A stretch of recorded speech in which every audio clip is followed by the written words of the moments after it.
Every team, every topic, everywhere. This is Believe.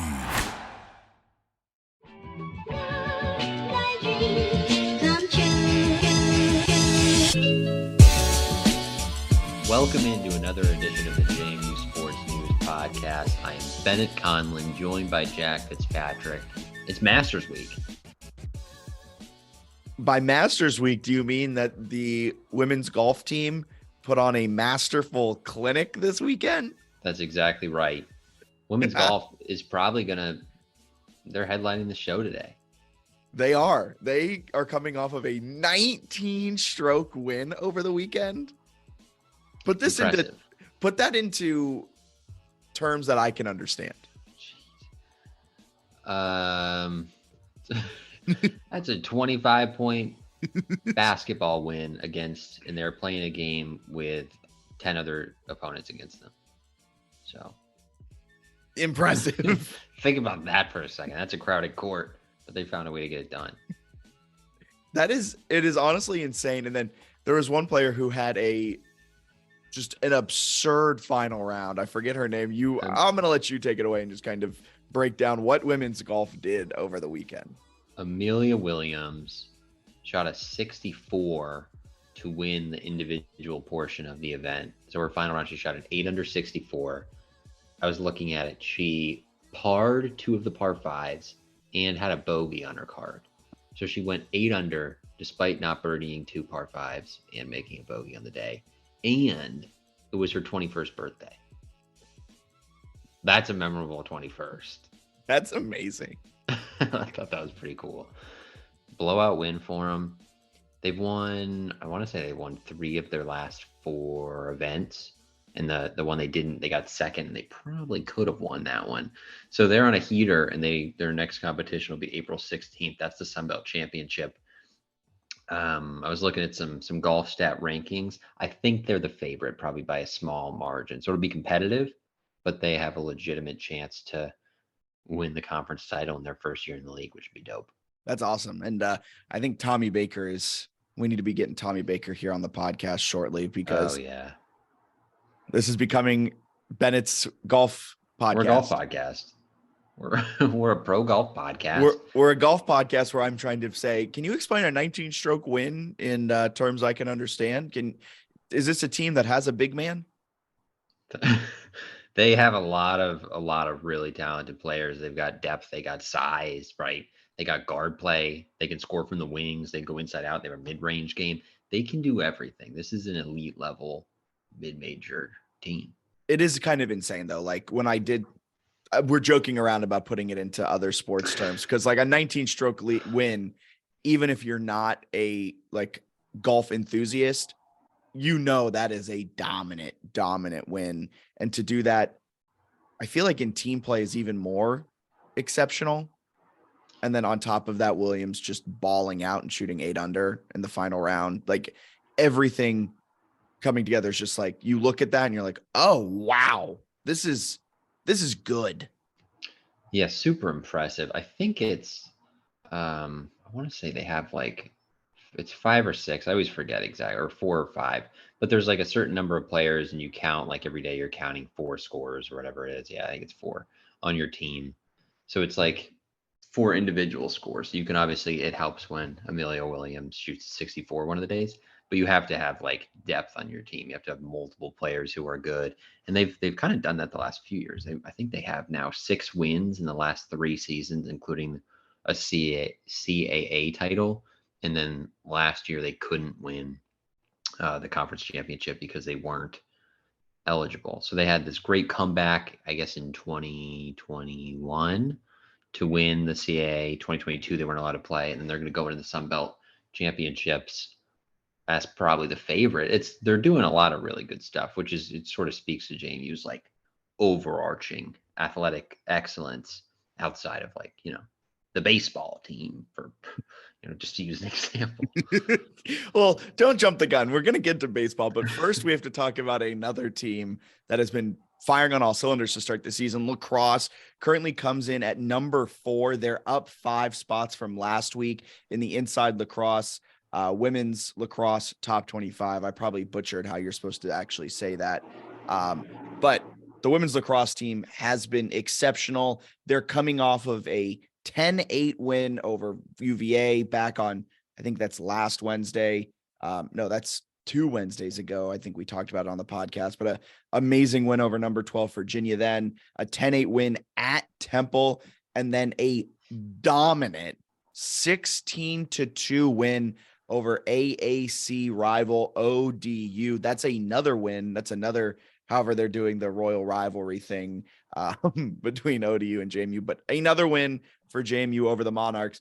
And they held the Monarchs to no goals through the first 3 quarters. And that's something you don't see a lot of in women's lacrosse at the collegiate level. So a dominant win start to finish. And they have on Wednesday, April 5th. So today, when we're recording at 5 p.m., they're taking on number 23, Richmond.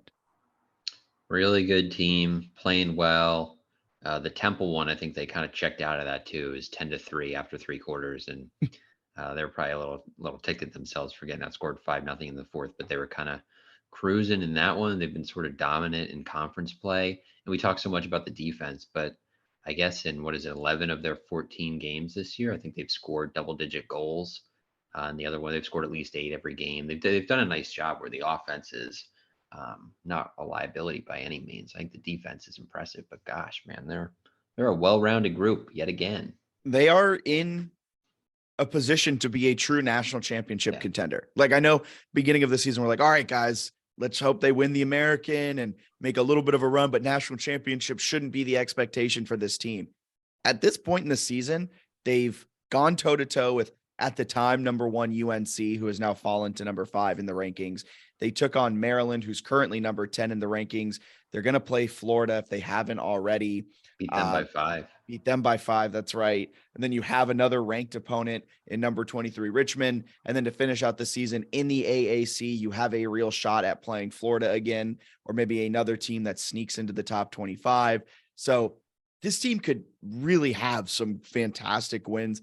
And if they're able to do what we kind of expect them to do, finish the season with only 1 loss, finish the regular season into the AAC Conference Championship with only 1 loss, and it was at the time against UNC at UNC. This is a team that is dangerous, and I think they can go toe-to-toe with the Syracuse, Northwestern, Denver, all of which are in front of them. Yeah, that's going to be fun to track them through the postseason. They're really good because, you're right. We talked and we were like top 15 team, pretty good, but like, maybe an NCAA tournament win. And they've really progressed to the point where it's like, oh, like they could maybe win the whole thing again, or at least go really far. They've sort of set an incredible standard in terms of JMU's athletic programs. There aren't too many others, or really any others, that are consistently like in a national title position, because I don't think football is quite the same, right? Because it's not every team in the country. It's not like they were beating Alabama. Yeah. So it's something. I think, look, is this a hot take? Is lacrosse the best program at JMU? I think it's got to be, with the recent national title plus the like consistent, sustained top 25. It's insane. Yeah, I don't think it necessarily is actually a hot take, but some people might get upset at that. But I think it's kind of a wide margin. It's them, good distance, and then maybe softball. Yeah, they just don't ever really seem to do things wrong. It's like when it's like, oh, they had a down year, they lost in the second round of the NCAA tournament, where it's like, oh shit, they're like a top 20 team. Yeah. Every year. Yeah. Because even before they won the title, they were like a top team, top 25 team, top 20 team. And then just have recruited better. Their defense has remained elite, and their offense puts up double-digit goals and does what they need to do. You don't have to score 25 when you have a defense that doesn't allow more than 10. It's kind of wild that they've been able to be so good, because it's one where, like, I would say the Valley in the spring is almost more of like a baseball, softball region. Yeah. So to like win a national title in a sport that's not even necessarily like a crazy like middle of Virginia focus is wild. It's also not like lacrosse isn't a sport that really thrives in Virginia itself, like overall. Like I feel like lacrosse is a Northeast, like New York, Pennsylvania, Connecticut, those Maryland types. Maryland. Maryland loves lacrosse, but like Yeah. Virginia, it's growing in Virginia. But if you go around high schools, feel like, and I could be vastly wrong since my time in high school, but there just aren't a lot of men's lacrosse or women's lacrosse programs at the high school level. So it's Right. just really impressive that JMU is like being a dominant power within the national landscape against the Syracuses, the Stony Brooks, Yeah. the Boston Colleges, the Marylands, the UNCs, and they're beating them. That's like UVA men's lacrosse is always good. And they have like so many like New York kids, right? Yeah. Like you have to be able to recruit like the Northeast Long Island. You just have to mid-Atlantic. go out onto the on Long Island and be like, all right, who wants to come to JMU? And that's what's so impressive. It's like the like the Sun Belt doesn't even sponsor the sport, but JMU is somehow recruiting in a way that's as competitive as like national powers, which Yeah. is wild. Yeah. Moving on from lacrosse, this is going to be a quicker episode as we're hitting our major points. We'll go over to the diamond. Do you want to start with baseball or do you want to start with softball? We can start with softball.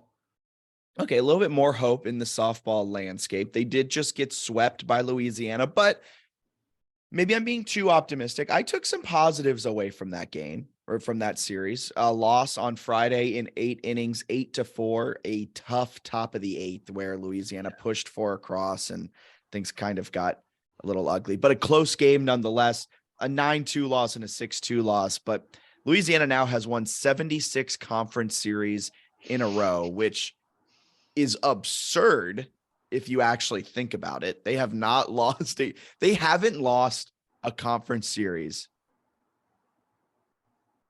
since I think it was 20. It's like 2013, I think. I wanted to say 2013, but that just sounds so. In It's like 10 years, in a decade, the Ragin' Cajuns haven't lost more than 2 games in a weekend in conference play.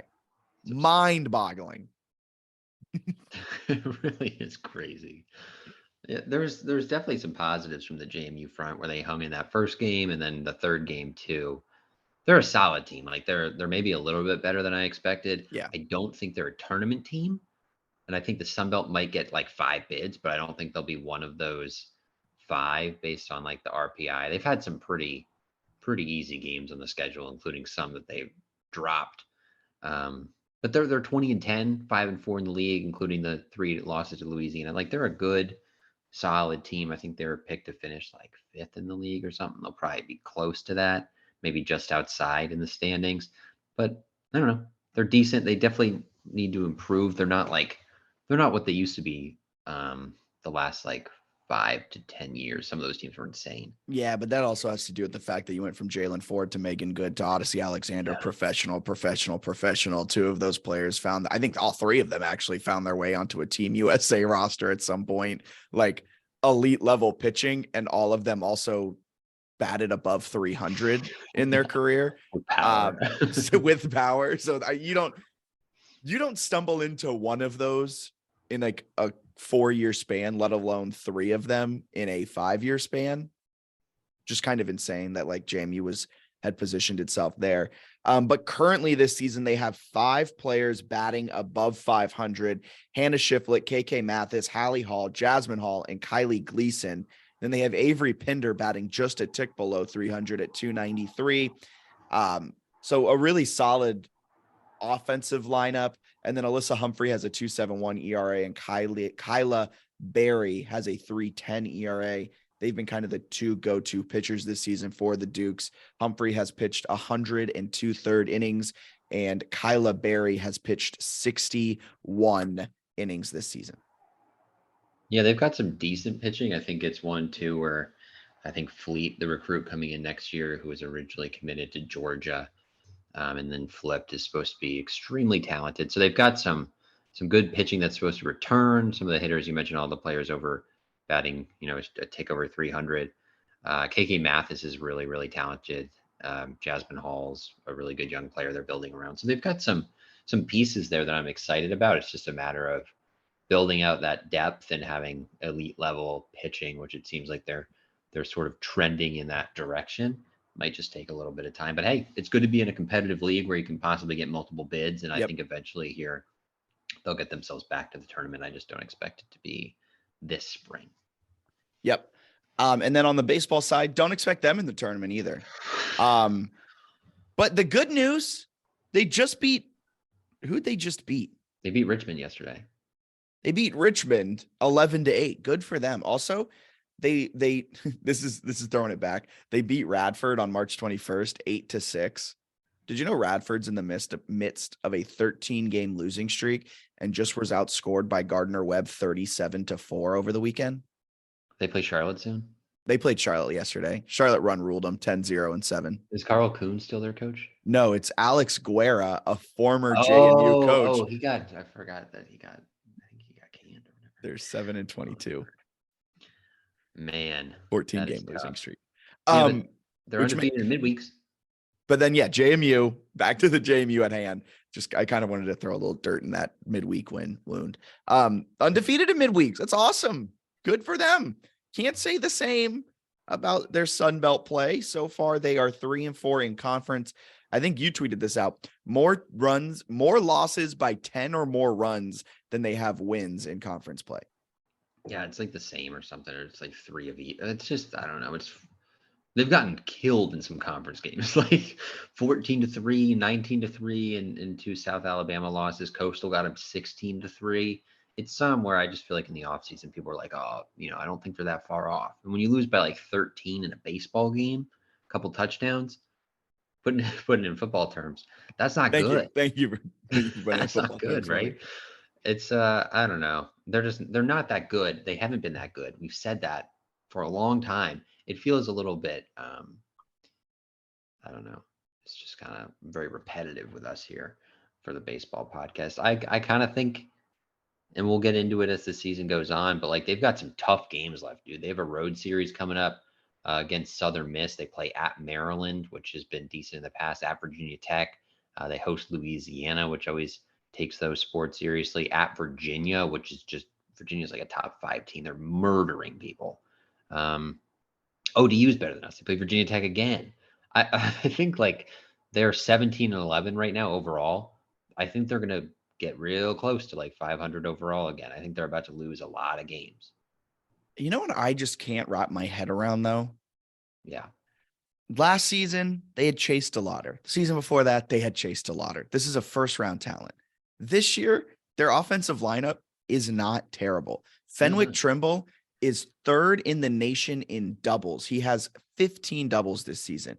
Kyle Novak, who's batting .391, is one of the toughest players to strike out in the entire nation, ranking 5th in that category. Trayvon Dabney has one of the best on-base percentages in the nation because he gets hit by pitch so often. He's 6th in the nation in hits by pitch per game, getting hit by pitch 0.56 times per game. So every 2 games, you can guarantee he's been hit. All that's to say is like this team, it feels like, has the makings to be good, and they should be better than they are. I mean, they do too many things that you can't do when you're like a team that needs to get better. Like UMass Lowell is 5-20 on the season, and they had a series victory. Yes. In Harrisonburg. Yeah. Like that's a horrible team. And JMU has a 6.36 ERA on the season, and that's boosted up a little bit against bad competition. But like, I feel like that's not terrible. And then you look at what their conference ERA is. They have a better ERA as a team on a whole, 6.36 as a team this season. Pretty bad. Opponents have a 6.7 ERA against them. So they're scoring a good amount. But you then flip to conference play. Their team ERA skyrockets to 7.4, which is abysmal. And opponent ERA against them is 5.1. So more than a 2-point gap there. Like, that's just bad. That's bad. It's just like every year, right? They flip-flop between like, they've never once during Eikenberry's tenure had like a good offense and a good pitching staff, like in terms of performance. Not that they haven't had like the dudes necessarily. Yeah. I mean, they've put a lot of guys into like the minors, and Kevin, right? And Kevin Kelly just played for the Rays the other night. Like, They've had dudes on this team. It's just really frustrating to see. They're toward the bottom of the conference in ERA, and their average isn't bad. Home run totals are a little lower than you might like to see compared to this. So they, I guess from what I'm looking at on the Sunbelt team page, they have 20 home runs, and like ODU has 61. ODU's offense is unbelievable, but ODU it's is dirty.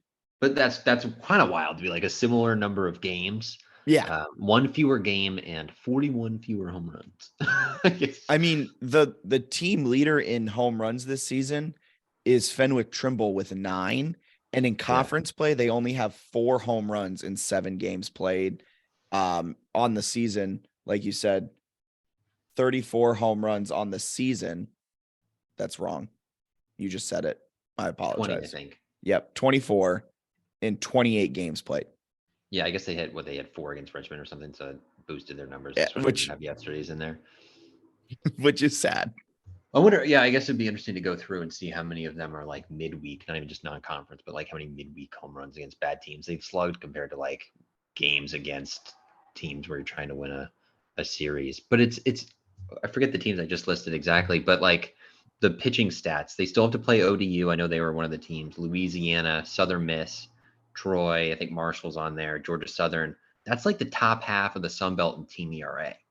Like they're about to go up against some teams that can pitch, and they have some pretty good hitter. Like those are kind of just like some of the best teams in the Sun Belt. I think they're going to get absolutely manhandled the back half of the schedule, because we talked about it, like with non-conference and a couple of those winnable series early in conference play. Like you had to take advantage of it, and they just simply did not. And I think it's about to get very bad. And I think if you're Jeff Bourne, like I don't know, we'll talk about it at the end of the season, but like if you're Jeff Bourne, it's the only team You want to hear basically something? that stinks. You want to hear something sad? Yes. They're 156th in the RPI right now. Yeah. And you know how tough their schedule has been this year? Oh God, what's the strength of schedule? They have the 230th strongest schedule out of, I think, about 300 something. Yeah. So you have one of the weakest schedules in the entire nation. Mm-hmm. And that's overall strength of schedule. So that's bolstered by what the Sun Belt has been doing. So like you have a tough conference schedule. That means they have the 275th strongest non-conference strength of schedule. So your non-conference schedule was weak. And that's the only reason you're sitting at 17-11 this year. I mean, yeah, way too many easy games. Even I was looking at even Richmond, I think, is having a bad year. They're like 5 games below 500 or something. So like that win, everyone's like, oh, nice, an in-state win. It's like they're not great. VCU doesn't seem to be great. BMI VCU's bad. VCU lost their coach over the offseason, and like their entire roster left. Radford last night was pitching a walk-on they added to the roster that day. And like you beat them the other, like you're losing so many people like at Radford, and like you point to that win. That's another in-state win. No, that's an 8-6 win over against a Big South team that is bad. Like, and I know midweeks are weird and you can't necessarily get upset about margin of victory, but sometimes you can. And an 8-6 win in that scenario, beating VCU, squeaking by Richmond, like these are games that if you want to be like the top of the Sun Belt, you shouldn't be struggling in. Not saying they struggled necessarily, but you should be winning by more than 2, 3, 4 runs. And we talk about JMU's team ERA being a little bit of a nightmare, at least going into yesterday's games. ODU was tied atop the Sun Belt in home runs with 61 with Georgia State, which is the team that JMU will play at home this weekend. Like there could be some home runs given up. It's one where it's a lot different if like they were beaten up on the non-conference and they were battling against some of these conference teams. Like they played 7 conference teams and 3 of the losses are by 7 conference games, and 3 of the losses are by 10 plus runs. Like that's horrible. Like they're not close, man. Not only that, you then have the 9th worst ERA overall in conference. And then you're just compounding that with you're 11th in the conference in total walks. So you don't have good plate discipline. You're striking out. I'm trying to find their strikeout numbers. Seem reasonably low. Okay. But it's kind of weird to be like, we're kind of like a contacty team. It looks like the batting average is decent. Yeah, and they 304. got some steals, but they're not hitting a ton of home runs compared to conference peers. And then they also can't really pitch. Like it'd be really different if they're like getting on base, manufacturing 5 runs, Yeah. and then they could throw. They have the 4th best on base percentage in the conference at a 404 on base with the 4th best batting average at 3. Like you're saying, there's a variable missing. Yeah, it doesn't make a lot of sense. I'll be really fascinated to look at like the conference only stats at the end of conference play. They're second in stolen bases too. They have 53 stolen bases this season. Something's not adding up. I don't get it. It's also one where it's a little bit confusing to like beat Coastal one day and then lose like by 2 runs another day, but then also lose by 13. Like the South Alabama stuff where it's like they sandwiched a win in between double-digit losses. Like what is going on that the consistency from day to day? Is it just like lack of pitching depth? I think it's a lack of being able to hit good arms. Because with the South Alabama, you lose 19-3 on Friday. So that's a mix of your ace, your Friday starter just can't go toe to toe with their Friday starter. Well, I'd say that's tough if your Friday you give up 19. But then if you look at it too, against Coastal, you lost 16-3. That's another like back-to-back Friday games. Your Friday starter, I'm not looking at the box score. I assume doesn't go their deep. bullpen got killed in the first South Alabama loss. Okay. Well, how long did the starter go? 5. He gave up 4 runs in 5 innings, which is not great, but the bullpen got absolutely tattooed. But like you kind of want your Friday guy maybe to not give up 4 earned in 5 innings of work. Maybe you want him to give up 4 earned in maybe 6 innings or something like that. But then, so Coastal, you lose 16-3. You lose at USC Upstate on Friday, 6-5. You beat UMass Lowell 11-5 on a Friday, which turned into a Saturday doubleheader. But like you've struggled on Fridays this season. You've struggled against their best pitcher. And your best pitcher just hasn't been able to like hold up their end of the bar. Like, it's not like you're losing 6-2. You're losing 7 million to 3. They had some pitchers must be pissed in some of these. I was looking in the Friday starter. Well, like one of the bullpen guys gave up 6 runs, but 2 of them were earned. And then that Coastal, that first blowout, starting pitcher, Todd Mazzocchi, he gave up 8 runs in 4 innings. 1 of them was earned. I would be so mad as the Friday starter if 7 of your 8 runs are unearned. Like the defense, I think they had 5 errors in that game or something, and Coastal didn't have any. You know what's wild too? They have the 4th best fielding percentage in the conference. I don't like what's not adding up here. Like everything you look at, you're like, all right, this must be the issue. They must have a terrible defense. They must be like last in fielding. But no, they have a .970 fielding percentage, 4th best in the Sun Belt. 133rd in the nation, which like is respectable for the level that JMU is at. Good job. Maybe they just aren't hitting the ball well. No, they have the 4th best batting average, batting above 300 as a team.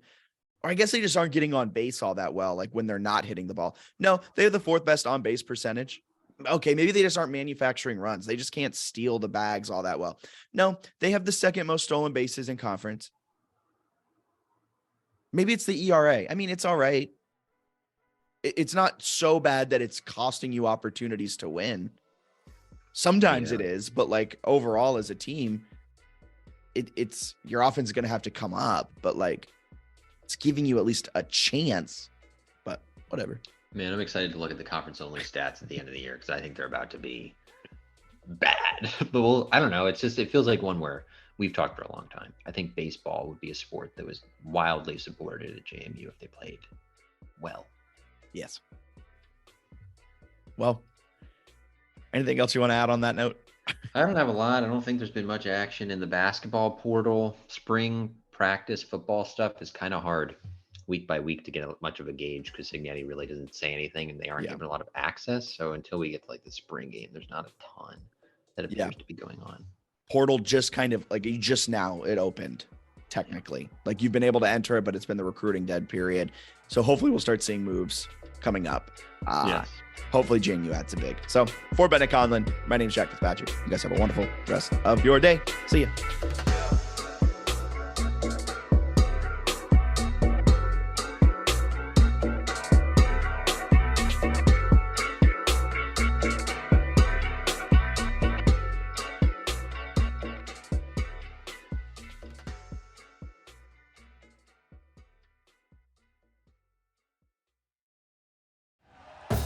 Thank you for listening to Believe.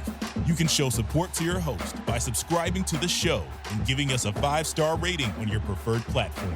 Check us out at Believe.com and search for BLEAV on YouTube.